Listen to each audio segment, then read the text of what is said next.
రోజు చూడని ఇంత హాయిని మరిచిపోదు మనసు.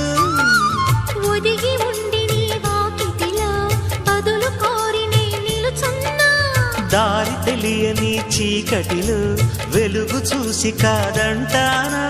ఊరించి ఇది ఏ మాసం? ప్రేమించే ప్రతి గుండెను అందెల సందడి చేసే హేమంతం ఇది. మన సొంతం అయినది. కిలకిల నవ్వే కోయిల కోసం వచ్చింది మధుమాసం. మిలమిల